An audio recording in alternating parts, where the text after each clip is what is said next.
ಪ್ರತಿದಿನ ಲಕ್ಷಾಂತರ ಜನ ಈ ಬೆಂಗಳೂರು ಏರ್ಪೋರ್ಟ್ ರಸ್ತೆಯಲ್ಲಿ ಓಡಾಡ್ತಾರೆ. ಆದರೆ ನಿಮ್ಗೆ ಯಾರಿಗಾದ್ರೂ ಗೊತ್ತಿತ್ತಾ ಈ ರೋಡ್ ಪಕ್ಕದಲ್ಲೇ ಒಂದು 3000 ವರ್ಷದ ಹಳೆಯ ಇತಿಹಾಸ ಅಡಗಿದೆ ಅಂತ ಹೇಳಿ. ಇದೇ ಚಿಕ್ಕಜಾಲ ಕೋಟೆ. ಇದು ಕೇವಲ ಕೋಟೆ ಅಲ್ಲ, ಇದೊಂದು ಶಿಲಾಯುಗದ ಅದ್ಭುತವಾದ ಕೋಟೆ.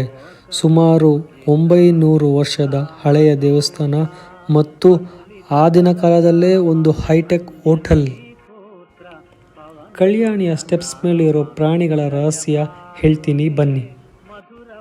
ಇಲ್ಲಿರೋ ಆಮೆ ಬಾವಿಯ ನೀರು ಎಂದಿಗೂ ಬತ್ತಬಾರದು ಎಂದು ಆಶಯ.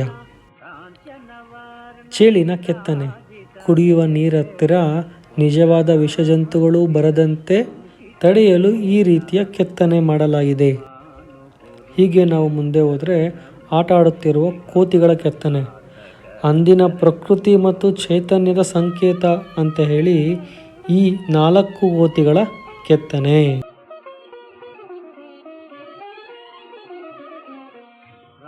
సుగ్రీవుల మైత్రిని గొలిపి రాజపదవి సుగ్రీవున నిలిపి జానకీపతి ముద్రిక దోర్కొని జలధి లంకించి లంక చేరుకొని సూక్ష్మ రూపమున సీతను దూచి వికట రూపమున లంకను గాచి ಭೀಮ ರೂಪమున.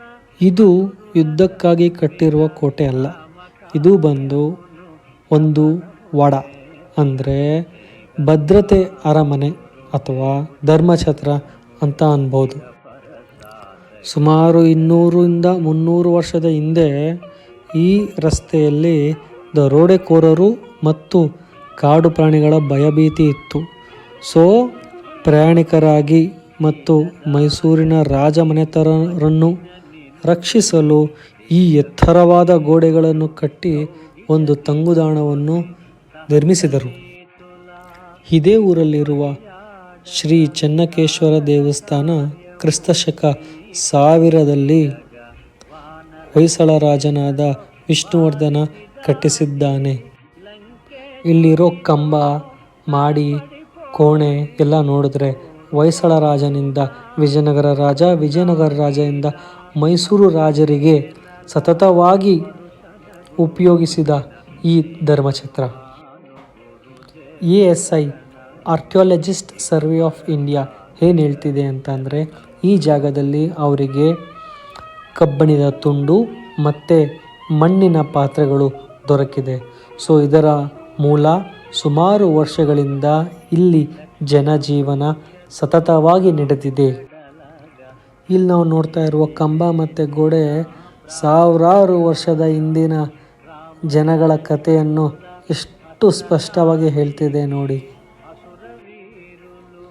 ಹೀಗೆ ನಾವು ಮುಂದೋದ್ರೆ ಅಕ್ಕಪಕ್ಕದಲ್ಲಿರೋ ಕೋಣೆಗಳ ಮೇಲೆ 20 ಸಂಖ್ಯೆ ಕೂಡ ಬರೆದಿದ್ದಾರೆ.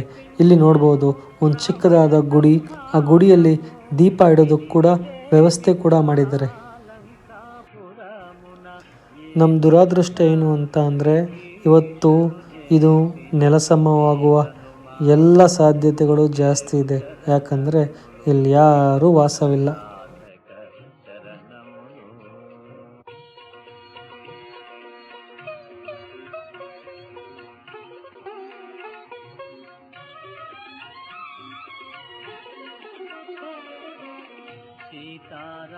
ಇವತ್ತು ಓಪನ್ ಟು ಪಬ್ಲಿಕ್ ಅಂತೇಳಿ ಊರು ಬಾಗಿಲಾಗಿದೆ ಅಷ್ಟೇ ಗುರು.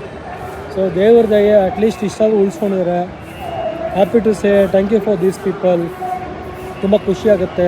ಜನ ಬರ್ತಾ ಇದ್ದಾರೆ, ಜನ ಮೇಂಟೈನ್ ಮಾಡ್ತಾ ಇದ್ದಾರೆ, ಜನ ಇರೋದ್ರಿಂದ ಈ ಮಟ್ಟಕ್ಕಾದರೂ ಇದೆ, ಖುಷಿಯಾಗುತ್ತೆ. ಸೊ ನೆಕ್ಸ್ಟ್ ವಿಡಿಯೋದಲ್ಲಿ ನೋಡೋಣ. ಅಲ್ಲವರೆಗೂ thank you. See you. Signing off. Bye bye.